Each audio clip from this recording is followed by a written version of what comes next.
Yuk teman-teman, aku mau ajak teman-teman buat siapin hati. Kita mau mulai ibadah kita.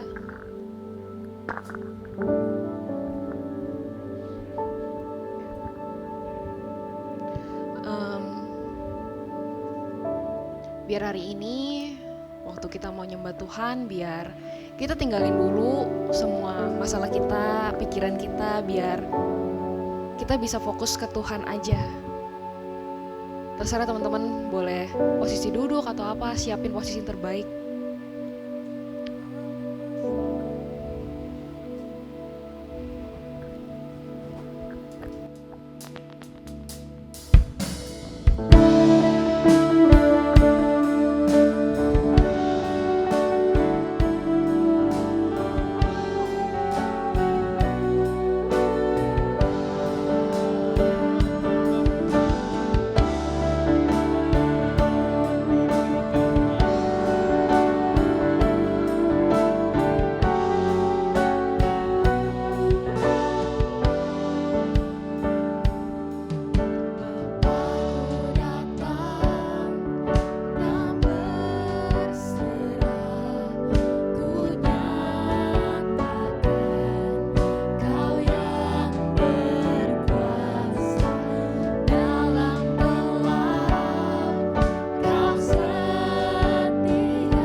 kasih Tuhan buat kasih-Mu Tuhan yang gak pernah habis buat setiap kami Tuhan. Bersyukur Tuhan, kami punya Tuhan yang setia Tuhan. Kami punya Tuhan yang selalu ada bareng kami Tuhan, apapun musimnya Tuhan. Mungkin Tuhan, waktu kami jalan sama Engkau Tuhan, mungkin kami sering jatuh. Tapi biar kami selalu ingat Tuhan, ada Engkau yang selalu menuntun kami Tuhan. Waktu kami jatuh ada Engkau Tuhan yang angkat kami lagi Tuhan. Engkau gak pernah lepasin Tuhan tangan-Mu Tuhan yang gandeng setiap kami Tuhan. Biar Tuhan setiap kami ingat Tuhan. Biar kami ingat Tuhan, apapun Tuhan yang kami hadapin, biar kami berharap sama Engkau aja Tuhan. Cuman Engkau Tuhan tempat kami berharap Tuhan. Terima kasih Tuhan, biar hari ini Tuhan kami mendengarkan firman Engkau Tuhan, biar Tuhan membuka setiap hati kami, biar Tuhan membuka setiap pikiran kami Tuhan. Terima kasih Tuhan, biar sama-sama kita yang percaya sama-sama katakan amin. Amin. Hey, what's up Zil? Rock on. Halo teman-teman yang di KTC dan teman-teman yang di rumah. Happy Sunday everyone, thank you Mike. Hari ini gue akan share tentang sebuah kisah. I really love this story karena biasanya ketika gue terberkati akan hidup seseorang, biasanya orang-orang itu adalah berasal dari gak jauh-jauh dari Zil. Gitu, dari Komsel, pemuritan gitu kan. Tapi hari ini gue akan bercerita karena gue terberkati sama komunitas gue di kantor. So this is very exciting for me. Karena itu hari ini gue akan banyak ngobrol tentang komunitas. Karena itu gue namain, boleh ditampilin slide hari ini. Gue namain sharing gue hari ini, community is such a blessing. Beberapa minggu yang lalu gue dinner bareng teman-teman kantor gue. Terus kita berempat cewek-cewek gitu kan, 4 corporate slave yang sudah bekerja seharian memutuskan untuk makan malam bersama. Terus kita ngobrol-ngobrol dan ceritanya ngobrolnya itu deep talks because I really love deep talks. Kita ngobrolin hal yang gak receh-receh gitu kan. Berempat ini kita datang dari 3 kepercayaan yang berbeda dan 4 tempat ibadah yang beda-beda juga gitu kan. Jadi ya pokoknya datang dari background yang berbeda-beda. Not all Christian gitu. Nah kita bahas 2 topik. Topik yang pertama bahasnya tentang nilai-nilai perusahaan kita. Berat ya, udah kerja malam-malam ngomongin nilai perusahaan. If you guys know, sebuah organisasi yang baik akan punya value-value yang diterapkan atau digaung-gaungkan ke anggotanya. Kalau Zil, ada yang tahu punya apa? Z, Zone without private room ya. E-nya, empowered by God's word every day. Terima kasih. Pada hafal. A,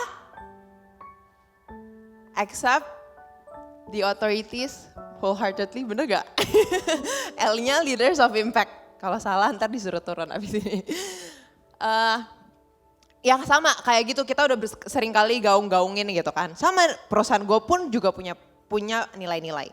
Dan salah satu nilai-nilai yang sering digaung-gaungkan dari founder sampai atasan gue sampai masuk ke staff sampai semuanya adalah, boleh dibaca sama-sama, kerja itu ibadah.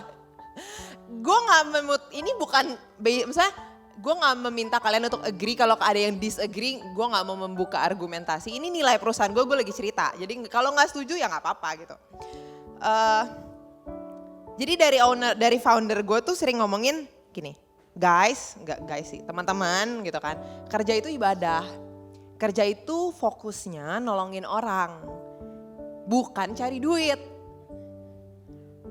Kalau mungkin dari point of view lain kayak, gitu kan ya, kerja cari duit lah, kalau nggak bisa hidup gitu kan. Tapi ini tuh berulang-ulang sampai jadi value di kita, sampai kalau kita lembur, sampai kalau kita lagi jor-joran gitu kan, bercanda kayak kerja itu apa Sela gitu kalau atasan gue ngomong. Terus sampai kalau contohnya kayak masa-masa sekarang kan lagi klien susah gitu kan. Terus kayak ayo kita cari bikin program-program berbayar gitu kan. Terus ada orang yang minta diskon, terus atasan gue kayak apaan sih orang lagi susah gini minta-minta diskon, udah tahu perusahaan butuh uang gitu kan. Terus owner gue kayak, ayo kerja itu apa, yang penting bisa nolong orang daripada kita tolak orangnya gitu kan. Jadi diulang-ulangin terus kita berempat lagi ngobrolin hal itu. Salah satu teman gue ngomong gini, kenapa sih kerja itu ibadah gitu kan? Emangnya gak boleh gue cari duit, emangnya kenapa harus melulu nolongin orang gitu. Ya gue kerja buat diri gue emang gak boleh kata dia. Ya gue juga masih banyak kebutuhan, gue masih harus menghidupi gue. Kenapa gue harus fokus sama orang lain kalau hidup gue aja belum kurus dengan baik gitu. Pas teman gue nanya gitu, gue gak menyalahkan dia sih karena dia datang dari point of view yang realistis. Ya, jadi gue kayak ya gak berargumentasi gitu kan. Terus kita lanjut ngobrol, masuk ke topik yang berikutnya ngomongin soal visi hidup. Berat banget gak sih obrolannya? Ngomongin soal visi hidup, terus salah satu dari kita ngomong lagi, gue gak tahu sih visi hidup. Ya, jadi pertanyaan dia yang tadi belum terjawab. Oke, terus lanjut ngomong ke topik ini, terus temen gue ngomong, gue sih gak tahu jelas ya visi hidup gue apa. Misalnya mungkin gue masih muda, masih mau ngejalanin hidup gitu, masih bertanya-tanya. Tapi gue tahu satu hal kata dia, apapun itu visi hidup gue nanti, gue mau visi hidup gue tuh bisa memberkati orang lain katanya. Pokoknya apapun yang gue lakukan, gue mau itu jadi blessing buat orang lain. Nah, the same person, temen gue kembali mengkritisi lagi. Terus dia bertanya gini, kenapa sih hidup lu buat orang lain gitu kan? Itu kan visi hidup lu. Terus temen gue ini ngomong, kok lu sama owner kita di perusahaan, visi hidup dia juga kerjanya buat perusahaan bukannya buat bisnis, buat nolongin orang lain. Di mana-mana bisnis is all biasanya usually money oriented gitu kan. Ini kok buat berkatin orang lain, lu juga netepin visi hidup buat berkatin orang lain gitu kayak. Ya visi hidup lu ya buat lu dong harusnya gitu kan. Terus kita semua mikir, bener sih, misalnya it is good gitu karena kita mikir kenapa gitu kan, gak telan bulat-bulat, kenapa. Dan di antara 4 itu ada satu sahabat gue yang deket banget, terus teman sahabat gue ini ngomong gini, gue pernah tanya sama owner kita, Pak, emang Bapak gak pernah cinta uang? Emang Bapak gak pernah egois? Kenapa terus menerus bilang kerja itu ibadah, kerja itu nolongin orang? Terus bapaknya bagus banget ngomong. Dia ngomong gini, justru karena saya pernah cinta uang. Justru karena saya pernah egois. Saya tahu kebahagiaan saya gak datang dari cari uang. Kebahagiaan saya datang ketika saya bisa memberkati orang lain. Kebahagiaan saya datang ketika saya bisa nolongin orang banyak. Saya pernah ngalamin egois dan cinta uang. Makanya saya ajarin ke kalian. Supaya kalian gak telat sadar. Supaya kalian ngerti dari awal kalau saya udah pernah ngalamin dulu. Saya mau share ini ke kalian. Terus kata teman gue gini. Setelah gue mendengar si bapaknya ngomong gitu. Gue berpikir bagian dia yang ngasih tahu. Karena dia udah ngalamin. Dan dia ngasih contoh gimana sekarang dia nolongin orang lain. Bagian dia itu. Bagian lu, kalau lu gak mau dengerin ya udah kata dia. Terserah lu, keputusan lu, hidup lu kata dia. Bagian dia ya emang ngasih tahu karena dia udah ngalamin dan dia udah kasih contoh. Dan kalimat itu kayak stuck in my brain for a few days. Gue berpikir kayak kok mengingatkan gue akan satu hal tapi apa gitu ya. Sampai setelah direnungkan beberapa kali, gak direnungin banget sih, kayak kepikiran aja sekilas. Ternyata kisah itu mengingatkan gue akan pribadi Tuhan Yesus sendiri. Kita baca ayatnya dulu ya. Aku memberikan perintah baru kepada kamu, yaitu supaya kamu saling mengasihi sama seperti aku telah mengasihi kamu. Demikian pula kamu harus saling mengasihi. Yohanes 13 ayat 34.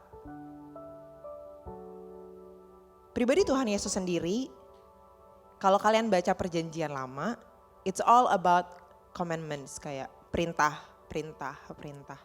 Tapi ketika ayat ini digaungkan kembali di perjanjian baru, ayat ini gak menjadi sekadar perintah, tapi ketika walaupun ayat ngomong aku memberikan perintah baru kepada kamu, Tuhan bilang gini, aku udah terlebih dulu ngejalaninnya, aku udah kasih contoh, aku udah hidup sebagai manusia, Aku udah kasih lihat kamu contoh-contoh di pasal-pasal dan kitab-kitab yang berikutnya gimana aku mengasihi orang-orang, gimana aku mengasihi mereka semua gitu kan. Bahkan ada yang mungkin mempertanyakan aku, mengkhianati aku dan lain-lainnya, tapi aku tetap mengasihi mereka. Bahkan aku sampai mati di kayu salib. Aku udah kasih contoh duluan, alamin rasanya jadi manusia.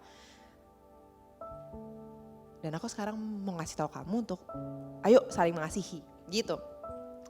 Terus gue kayak, oh iya. Tuhan tuh gak sepik gitu kayak, gue tuh kayak Tuhan tuh gak sepik, dia tuh pernah jadi manusia, 100% manusia.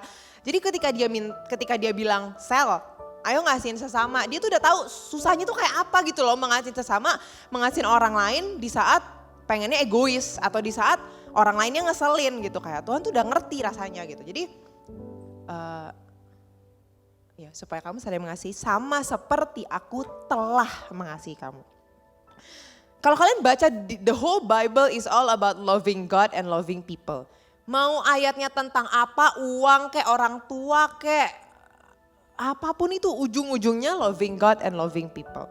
Di sini kalau kalian Tuhan ngomong saling mengasihi itu ini enggak hanya ngomongin orang lain ya, ini juga ngomongin diri sendiri, mengasihi diri sendiri. Mengasihi diri sendiri itu berbeda sama egois ya. It's two different things. Mengasihi diri sendiri karena Tuhan udah mengasihi kita. Jadi Tuhan minta kita mengasihi diri kita dan orang lain sama seperti Tuhan Yesus mengasihi kita dan orang lain juga. Tuhan. Nah, ini salah satu pesan yang cukup berulang-ulang kali Tuhan ngomong sama gue for the past 7 months di 2020, 7 bulan. Pokoknya 2020 ini banyak banget Tuhan ngomongin tentang sel, mengasihi sesama, sel, mengasihi sesama, sel, mengasihi sesama. Perbesar lagi kapasitasnya, mengasihi orang lagi secara kualitas, secara kuantitas, mengasihi sesama, mengasihi sesama, mengasihi sesama. Kalau kalian ikutin online service Zeal dari bulan Maret kemarin, beberapa kali gue muncul di IGTV or IG Live, gue berkali-kali ngomong, apa sih pesan Tuhan buat hidupmu di 2020? Karena 2020 is something else, kayak no years like 2020. Kayak ini 2020 will be a history gitu kan. Jadi kayak sayang banget kalau terlewatkan begitu saja gitu. Jadi gue berkali-kali ngomong, bahkan di Komsel gue ulang lagi, guys, apa pesan Tuhan buat hidupmu 2020 gitu. Dan gue akan share tentang ini gitu karena Tuhan ngomong jelas dan berulang-ulang tentang mengasihi sesama. Yang kalau kalian belum nangkep setelah 7 bulan terlewati dan masih bingung Tuhan ngomong apa sama hidup kalian di 2020, ya gue cuma minta untuk keep seeking God and listen to His messages gitu kan. Cari Tuhan karena menurut gue gini, pesan Tuhan it doesn't have to be something big. Gue mengulangi apa yang gue share minggu lalu sebelum kita tutup online service. It doesn't have to be something big. Kalau kalian ngedengerin pengkhotbah leaders di depan nge-share tentang mereka banyak ngalamin Tuhan, ada yang tentang keuangan, tentang kesehatan gitu kan keluarganya dan lain-lain. It doesn't have to be something big karena apa yang besar di mata dunia itu beda-beda gitu kan. Di mata Tuhan tuh beda. Tapi gue percaya it's something meaningful and personalized for you. I believe it is something that aligns with God's heart. Apapun pesan yang Tuhan mau sampaikan ke hidupmu, gak harus yang mukjizat, jedar-jedar pakai petir dan segala macam. Tapi it is something that aligns with God's heart. Apa yang itu sejalan sama apa yang jadi isi hatinya Tuhan. Dan salah satu yang menjadi isi hatinya Tuhan yang Tuhan ajarin ke gue yaitu loving people. Nah, gue akan cerita kisah gue, apa yang Tuhan ajarin sepanjang 2020, dua kisah highlights di dalam hidup gue yang Tuhan ngomongin tentang loving people. Kisah pertama adalah berhubungan dengan work from home. Work from home tentang perubahan sistem di kantor gua. Semenjak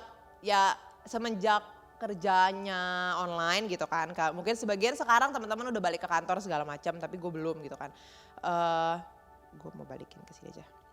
Nah, semenjak gua online, kan jam kerja jadi nggak jelas gitu kan, kayak terus gara-gara ada banyak perubahan nggak bisa kerja seperti sistem awal gitu kan, banyak perubahan culture dalam bekerja, jadi nggak ada waktu dan jadi banyak hal-hal baru yang harus kita kerjain di luar job desk utama gua. Nah karena itu load kerjanya cukup nambah gitu kan. Nah the old me, Sela yang dulu, sekarang masih sedikit. Gua itu orangnya kalau lagi overload akan mencari me time. Akan mencari dengan sangat me time karena gue ngerasa kayak gue bakal kayak pasang tembok terus kayak gue gak mau ngomong sama siapapun dulu, biarkan gue dan diri gue di kamar nonton Netflix atau drama Korea berjam-jam atau kayak ngapain kek, nonton YouTube kek atau kayak ngeliat Instagram kayak pokoknya gak mau peduli dulu sama orang gitu karena gue lagi stres gitu contohnya gitu, kalau gue lagi pusing. Itu gue. Terus ditambah kalau lagi masa-masa overload gitu terus ada orang-orang yang curhat gitu kan. Biasanya tuh kalau masa-masa overload pertama pemuritan pasti kacau balau. Itu gue, jangan dicontoh ya guys. Pemuritan pasti kacau balau, either gue malas cerita atau gue malas mendengarkan cerita anak-anak, maafkan anak-anak murid saya yang menonton dari rumah. Males dengerin curhatan orang gitu kan. I am not really a good listener though. Jadi gue mending fokus sama apa yang menjadi masalah gue tanpa perlu fokus sama masalah orang lain dulu gitu kan. Anggapannya masalah gue aja belum kelar, ngapain fokus sama masalah orang lain gitu. Tapi justru masa-masa beberapa bulan terakhir ini tuh kayak aneh. Gue pun merasa aneh sama diri gue karena pas Tuhan ingetin loving people, ayo perbesar kapasitasmu mengasihi orang. Ini lagi physical distancing, lagi PSBB, orang-orang banyak yang kesepian di rumah, orang-orang banyak yang gak jelas, gak bisa catch up with each other, gak ada yang tahu hidupnya kayak apa di rumah sama keluarganya gitu kan, gak tahu lagi ngalamin banyak masalah apa. Terus gue belajar untuk mulai chat, mulai tanya-tanya gitu kan. Ini kejadiannya kan awal-awal WFH ya, Maret April tuh. Mulai chat, mulai tanya-tanya, mulai ngobrol-ngobrol dan keterusan sampai sekarang. Dan ditambah sekarang ini kan ya apa ya kan udah mau masuk kuliah gitu kan. Jadi kayak anak-anak murid gue banyak yang lagi mau masuk kuliah terus kayak galau jurusan lah, galau memasuki fase baru dalam kehidupannya dan lain-lain terus gitu. Dan mereka kalau sekali cerita tuh kayak voice note bermenit-menit or 20 chat, 30 chat gitu. Jadi kayak pas bacanya kayak oh my god ini kenapa gitu. Dan biasanya kadang waktunya tuh lagi di tengah-tengah lagi kerja. Biasanya gue akan kayak apalagi nih gitu kan, kayak ada apa dengan mereka. Terus tapi kayak sekarang gue lagi kerja terus kayak oh no gitu kan 20 chat belum bisa balas sekarang gitu. Tapi bisa sambil kerja tuh kayak gue bisa tanpa sadar kayak senyum-senyum sendiri gitu loh kayak orang gila gitu sih kayak kayak seneng gitu ngerti gak sih kayak akhirnya ada yang update live ke gue gitu atau enggak kayak gue jadi sukacita gue tuh ketika melihat orang lain tuh bisa terbuka dan bertumbuh gitu. Atau kayak terus ada simple deh kemarin ada yang beberapa hari yang lalu kayak Ci aku udah mulai perpuluhan loh bulan ini. Terus kayak seneng banget kayak undescribable joy gitu. Sukacita yang gak bisa tergambarkan. Kayak seneng banget simple banget gitu kayak. Terus kayak Tuhan tuh mulai ngajarin kayak nih ini tuh hatiku loh kayak gini gitu kata Tuhan. Aku tuh mau ketika kamu lagi pusing sama urusanmu, lagi pusing sama masalah yang lagi kamu alamin, lagi pusing sama kerjaanmu, bukan berarti kamu tuh gak bisa peduli sama orang lain. Tapi kayak Tuhan tuh mau kasih lihat kapasitas yang Tuhan sediakan buat hidup kita semua itu gak cuma segini dan muatnya cuma masalah kita doang gitu. Kayak kapasitas yang Tuhan sediakan buat anak-anak Tuhan tuh gede banget. Bahkan di saat lu begitu mumet rasanya kepalamu pecah kayak rasanya udah overload. Tuhan masih bilang there's still space for people. Masih ada space buat orang lain masuk. Terus kayak jadi ngerti sih kalau rasanya lagi overload terus kayak Tuhan stretch gitu kan kayak mau gitu mau teriak gitu kan kayak kenapa sih gitu. Tapi makin gue belajar makin mencoba taat kayak tetap tanya, tetap bangun hubungan, tetap follow up orang-orang. Tuhan tuh kayak bilang oh ternyata gue enjoy ngelakuinnya ya gitu. Di saat harus lembur sampai malam dan segala macam, tapi masih bisa nanya. Dan bahkan di tengah siang-siang lagi kerja bisa tiba-tiba, kemarin kuliahnya gimana ya? Terus gue randomly chat di teman gue atau kayak anak murid gue, anak komsel. Terus nanti ya udah pas sudah senggangan baru dibalas lagi gitu. Dan gue begitu belajar banyak banget tentang hal itu. Jadi Tuhan ajarin itu kapasitasnya diperbesar. Seberapa overloadnya kita, there's still space for people. Karena hatinya Tuhan di jiwa-jiwa. Dan yang gue belajarin gini, apapun yang terjadi dalam hidupmu, kalau hal tersebut tidak membuatmu semakin mengasihi Tuhan, diri sendiri dan orang lain, coba deh evaluasi. Apapun, kuliahmu, keluargamu, pergaulanmu, pekerjaanmu, pelayananmu, bisnismu, apapun itu. Dulu, gue menyalahkan pekerjaan gue. Oh pekerjaan gue sibuk, jadinya gak bisa pemuritan. Oh, atau kayak respon gue lagi gak bener gitu. Tapi ternyata, dulu gue menyalahkan pekerjaan gue. Ternyata gue sadar kalau ternyata bukan pekerjaan gue yang salah. Ternyata respon gue yang salah.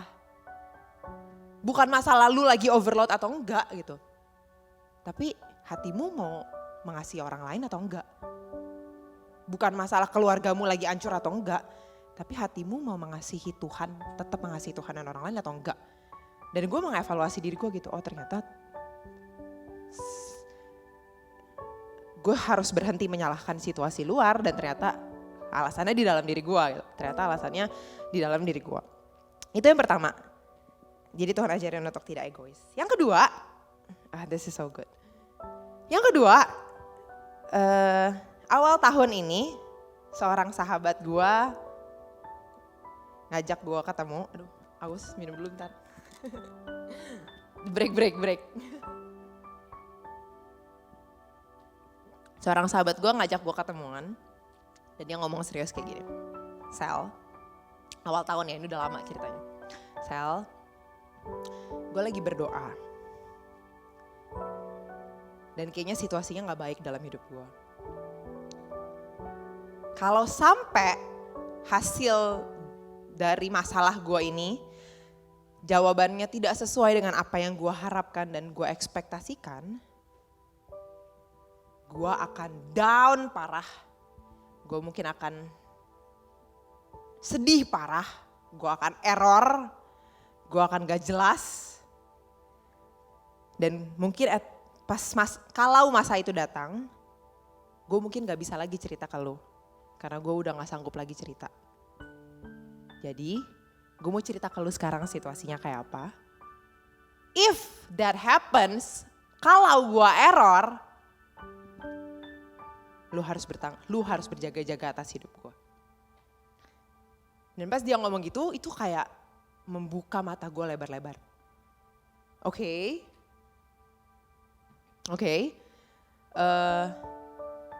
Dia kayak warn gue kayak, lu perlu berjaga-jaga karena gue mungkin error. Karena mungkin lu ngomong apa gue batu. Mungkin lu mau berdoa sama gue gak mau dengerin lu gitu. Tapi lu perlu berjaga-jaga, lu gak boleh ninggalin gue. Temen gue ngomong gitu. Udah dong, udah kisah lanjut selesai. Ternyata gak terjadi, aman-aman aja guys. Lanjut, itu awal tahun ya. Balik ke pertemuan di malam gue sama anak-anak kantor. Ini tadi teman gereja, ini sekarang ngomongin teman kantor ya. Teman kantor balik lagi ke conversation di Citawa gue, kita berempat lagi ngobrol itu di dinner bareng sama anak-anak kantor gue. Teman dekat gue nanya, Sel, what would you do, apa yang lu lakukan jika suatu hari dalam masa hidup lu merasa Tuhan meninggalkan lu. The truth is Tuhan gak pernah ninggalin kita ya, itu fakta, itu kebenaran, Tuhan gak pernah ninggalin kita, I know. Tapi apa yang terjadi kalau lu merasa seakan-akan Tuhan ninggalin lu.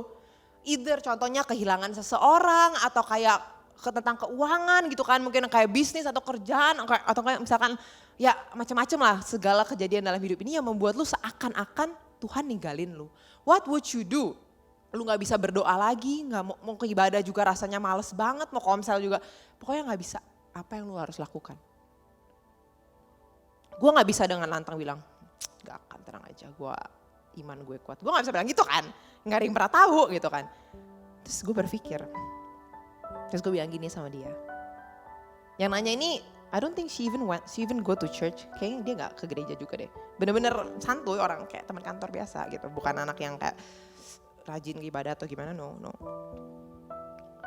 Terus gue bilang gini, mungkin gue akan malas komsel sih pertama.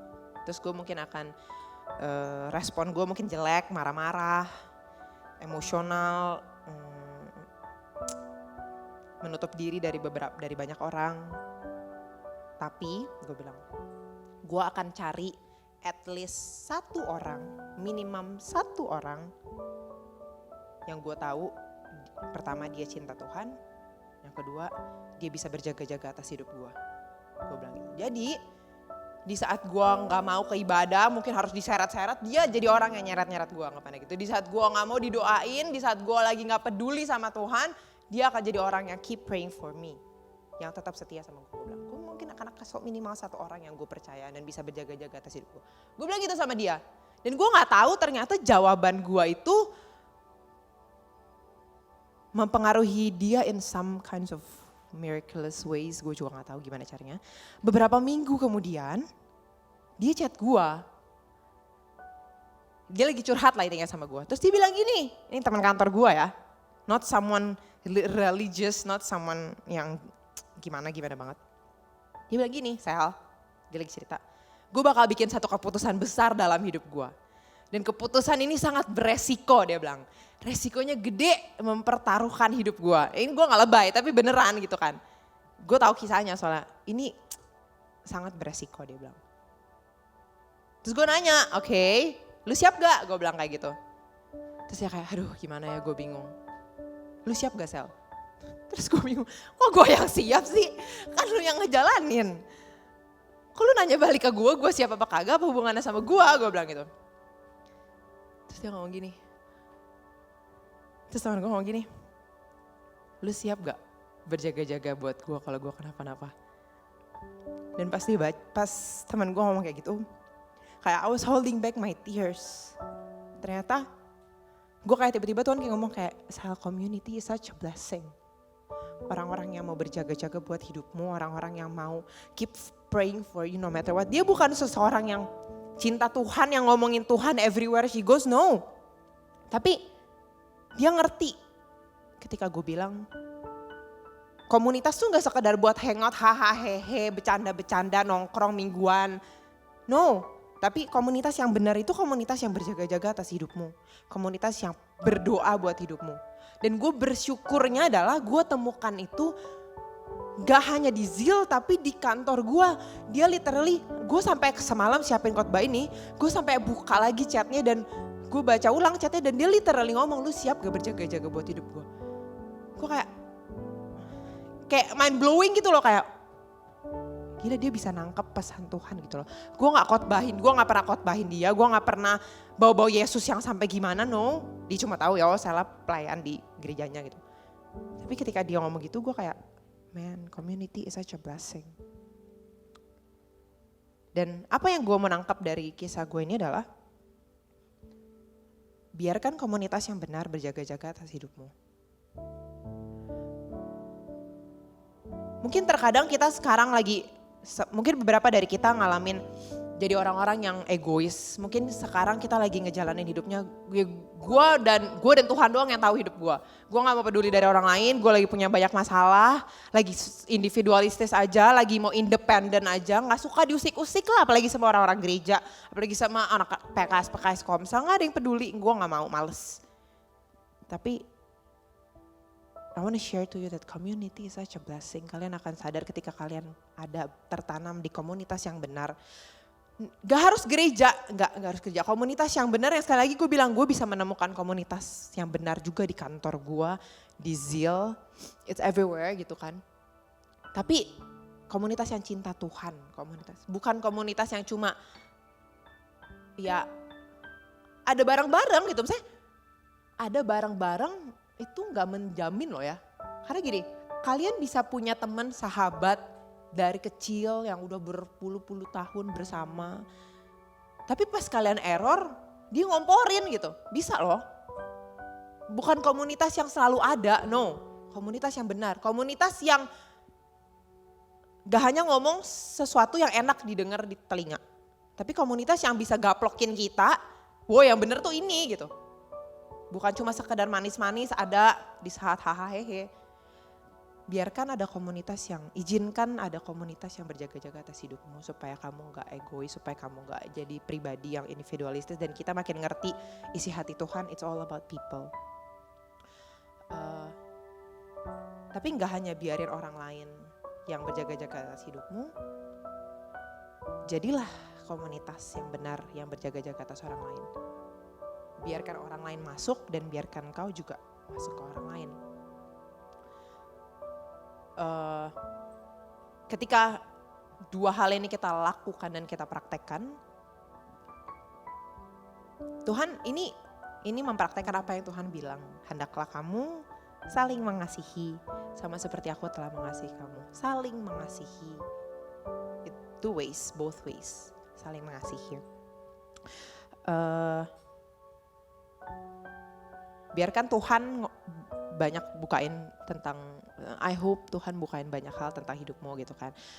Gue gak tahu apapun yang sedang kalian alamin gitu, tapi this physical distancing gitu kan, kita kayak jarang ketemu orang, nongkrong baiknya gak rame-rame dan segala macam.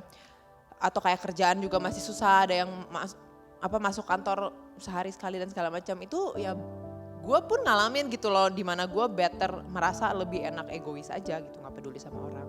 Tapi ketika Tuhan berulang kali ngomong hal ini ke gue kayak bener-bener, kayak udah 100 kali ngomong, community is such a blessing.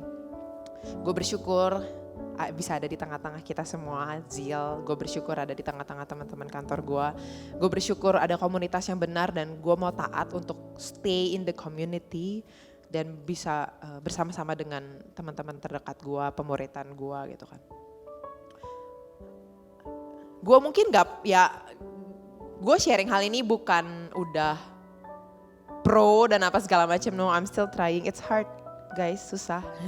Susah banget mengasihi orang gitu kan. Di saat better mikirin diri sendiri, susah banget gitu. Tapi Tuhan banyak ngomong tentang hal ini dan Tuhan bawa gue ke beberapa experience sepanjang 2020 yang mengubah hidup gue gitu. So, sebelum gue tutup, gue mau bilang, dimanapun kalian berada, di KTC atau you guys at home, if you feel alone dan no one reach out to you, di beberapa bulan terakhir ini kita jarang ketemu, mungkin kalian bingung gak ada yang chat, gak ada yang ngajakin komsel, ibadah offline gue diundang apa kagak gitu kan, and you feel alone, I wanna say sorry, we are sorry. Tapi let's practice love. Ayo kita sama-sama praktekin saling mengasihi ini. Karena mengasihi itu both ways. Dia gak demand, dia gak menuntut, but action first. It goes both ways. Dua arah saling. Biarkan orang mengasihimu dan biarkan kau mengasihi orang lain. Yuk kita berdoa.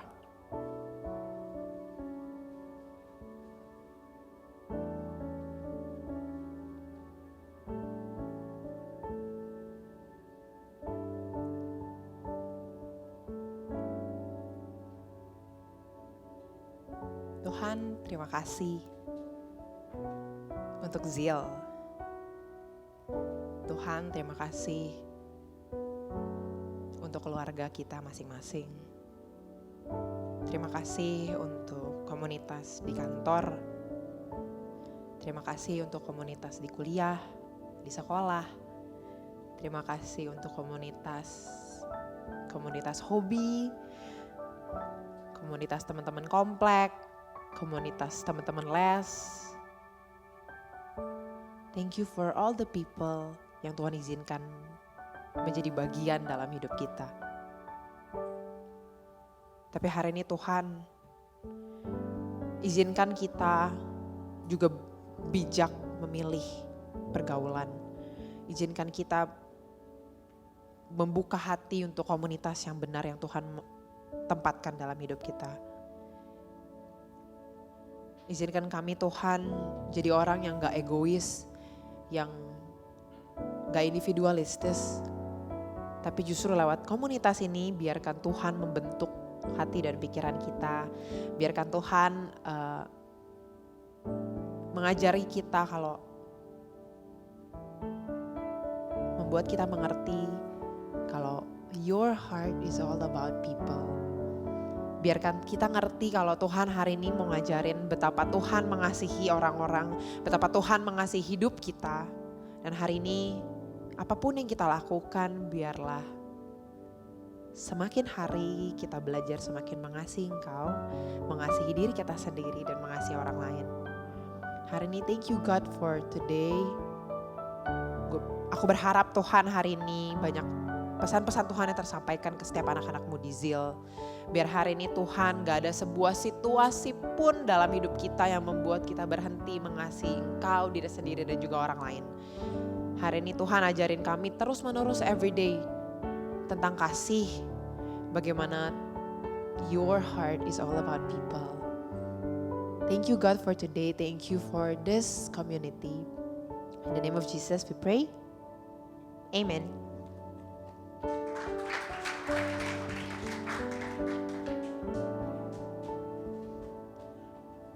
Yo, what's up Zil? Oke, jadi gue belajar banyak dari apa yang Sela share. Tapi sebelumnya biarkan gue curhat dulu. Tahun ini gue juga ganti, gue ngajar di sekolah yang baru. Jadi gue udah 4 kali gonta-ganti sekolah. Iya, dan sekarang sih gue pengen stay lama gitu kan. Cuman setiap gue gonta-ganti sekolah, tahun pertama adalah tahun paling sulit bagi seorang guru. Walaupun gue punya pengalaman 12 tahun ngajar, tahun pertama akan menjadi tahun paling sulit untuk seorang guru. Karena apa? Karena ada sistem yang baru. Walaupun gue ngajar lama di tempat lain, it like totally new in the new place gitu. Nah, kasiannya gue masuk sekolah baru dalam situasi yang benar-benar baru buat semua orang. Ngerti nggak? Maksudnya this is new normal gitu. Dan semua orang lagi pada panik, lagi pakai sistem yang baru, semua lagi dapat tekanan dari orang tua, dari pemerintah, dari murid-murid gitu kan. Dan mereka lagi freak out gitu semuanya. Biasanya kalau di sekolah baru gue dapat mentor teman-teman. Jadi mentor ini tugasnya adalah ngajarin gue, menjelaskan gue sistem yang baru tuh kayak apa gitu kan. Detailnya apa yang mesti gue kerjakan, ekspektasinya apa aja, due date-nya apa aja, bikin apa aja dan detail gitu. Di sekolah yang baru nggak ada sama sekali. Jadi kalau misalnya gue ada kelas gitu kan, ini nggak ada yang ngawasin nih. Kalau misalnya gue ada kelas gitu, gue minta anak yuk kita nonton Netflix aja yuk. Bagi siapa yang membocorkan hal ini ke orang tua atau ke guru lain, langsung dapat 0. Bisa aja karena nggak ada yang ngawasin, nggak ada yang ngawasin. Bebas gitu, gue mau ngomong apa ya bebas. Nanti ketahuannya pas ya akhir tahun ajaran gitu kan, ada yang lapor aja.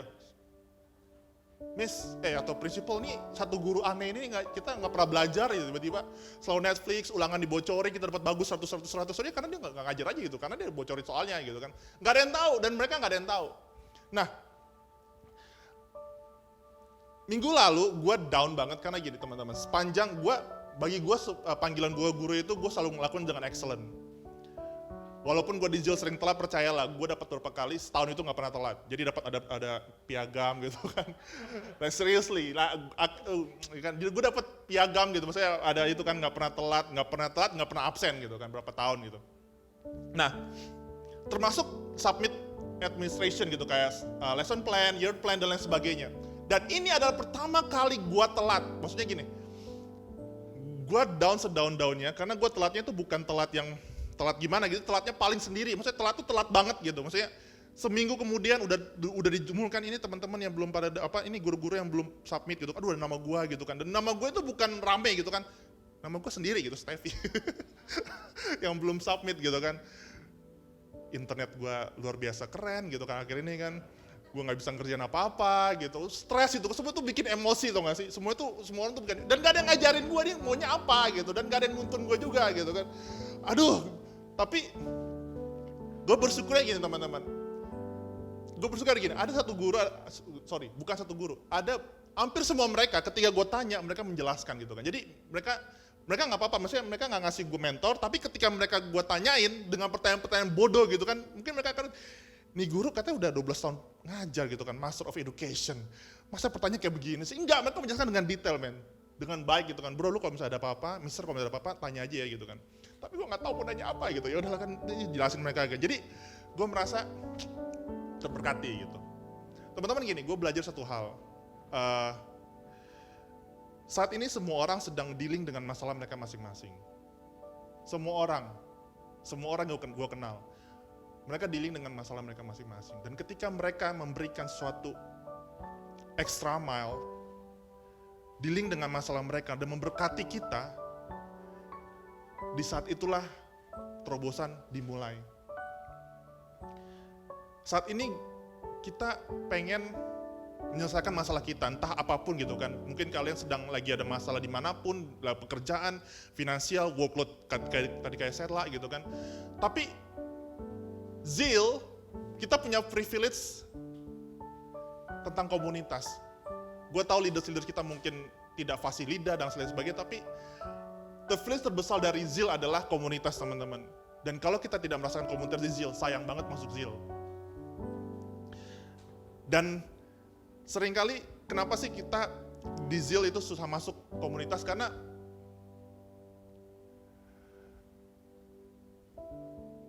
kita terlalu nyaman dengan diri kita masing-masing gitu sih. Kalau misalnya kita masuk komsel, ini contoh ya, masuk komsel gitu kan. Yang lama, anak-anak lama gitu kan sibuk bercanda-bercanda masing-masing gitu kan. Misalnya gue masuk pernah itu share di Teens, ini lucu banget sih, share di Teens. Mereka ada sebut kompor gas dan mereka ketawa gitu kan. Gue sebagai orang luar nggak ngerti dong nih apa sih, mereka inside joke kan. Mereka kompor gas, mereka ketawa gitu, wah kompor gas, ternyata ada satu anak keringin rambut pakai kompor gas gitu kan. Like what gitu kan. Dan mereka nggak ngerti. Dan sampai ada satu menjelaskan, ada yang menjelaskan ke gue, Kak begini. Gue merasa terlibat gitu. Maksudnya gue merasa di welcome gitu kan. Teman-teman pernah nggak sih maksudnya satu hal kecil gitu kan yang membuat lu stay di Zeal tuh karena ada orang-orang seperti itu yang extra mile, yang menjelaskan hal kecil. It's not something big yang seperti saya bilang, tapi hal kecil gitu kan. Hal kecil yang menjelaskan joke-nya gitu kan, diajak jalan, ditanyain kabarnya. Hal-hal kecil tersebut yang membuat kita stay di Zeal. Karena Zeal itu, gue percaya banyak dari kita datang ke Zeal bukan karena kita pintar khotbah, ininya bagus, tapi karena ada komunitas. Dan mari yuk kita ambil extra mile untuk kita bisa jadi berkat buat orang lain. Kita tahu kita punya masalah, tapi saat kita mengambil mile yang kedua, berkat akan kita rasakan. Teman-teman, bangkit berdiri, kita berdoa. Minggu depan kita akan streaming online, like literally online. Jadi 10.15 kita akan live di YouTube. Ini gue ngomong dengan iman. Kita berdoanya tidak tiba-tiba ada apakah gitu kan, ada internet mati lah, enggak, pokoknya kita berdoa dengan iman. 10.15 kita online, dan ini beban buat kita para leaders, karena kalau masih direkam, masih bisa diedit. Kita salah ngomong bisa diedit. Ini salah ngomong udah salah gitu kan, wah ternyata begini gitu. Ini orang kan kacau banget gitu kan. 10.15 teman-teman, stay tune di YouTube. Teman-teman yang belum bisa datang karena mungkin orang tua masih ini dan masih belum boleh apa karena masih ada orang tua di rumah gitu kan. 10.15 di YouTube, oke? YouTube kan berarti ya? Alright, YouTube 19. Oke. Yang kedua, gue bersyukur banget teman-teman mau protokol yang begitu ribet gitu kan, kalau teman mau patuh dan segala macam. Gue sebagai pemimpin berterima kasih untuk kalian semua.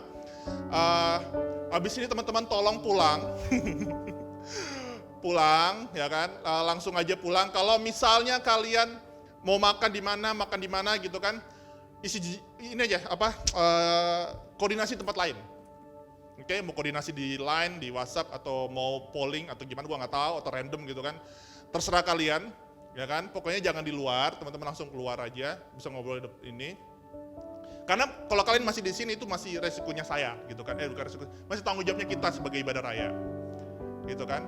Di luar terserah, di luar Kita nggak bisa ngatur-ngatur kalian teman-teman, percayalah kita nggak bisa ngatur-ngatur kalian. Sebagai leader kita cuma bisa jadi contoh, itu pun kita gagal. Sebagai leader gue minta maaf, seringkali mungkin kita sebagai leader tidak menjadi contoh yang baik di luar gitu kan, kita terlalu terbuai dengan suasana gitu kan, kita mungkin terlihat jarang pakai masker atau kita sering ngobrol rame-rame gitu. We are really sorry, tapi biar saat ini teman-teman sadar bahwa momen pertama kali gue inget ada satu orang kena COVID, gue langsung ngantri panjang di Alfamart, teman-teman. Tapi sekarang ada 1000-an, gue santai aja gitu. Gue pengen teman-teman kita bukan takut tapi taat dan kita mengasihi orang lain. Anggap aja kita punya, anggap aja gue selalu begini, gue anggap aja gue punya orang tanpa gejala. Jadi gue akan men-treat orang lain dengan sesuai dengan protokol. Gue mengasihi nyokap gue di rumah, gue mengasihi keponakan gue di rumah gitu kan. Karena kalau mereka kena, kasihan gitu kan. Yuk kita berdoa.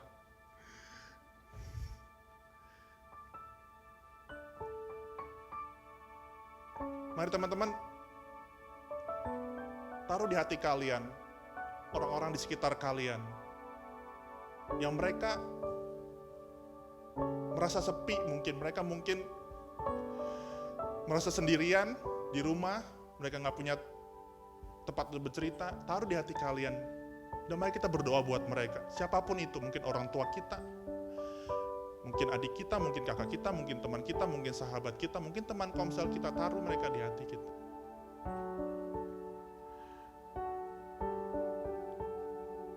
Mungkin hal-hal simpel yang kita bisa lakukan untuk memberkati mereka. Biar izinkan Tuhan untuk memakai engkau. Izinkan Tuhan untuk memakai engkau untuk menjadi saluran berkat buat mereka. Bukan dengan hal besar teman-teman, tapi dari perhatian-perhatian yang kecil akan mengubah banyak orang ketika engkau melibatkan Tuhan dalam kehidupanmu. Jadilah berkat kemanapun kau pergi, Zil. Jadilah orang yang mau berkorban buat orang lain. Jadilah orang yang mau berempati dan memberikan berkat bahwa ada engkau di sana. Komunitas is such a blessing. Community is such a blessing. Dan biarkan orang lain juga merasakan hal tersebut. Terbukalah buat semua orang. Aku berkati engkau di dalam nama Tuhan Yesus, Zil. Pulanglah dengan damai sejahtera Tuhan.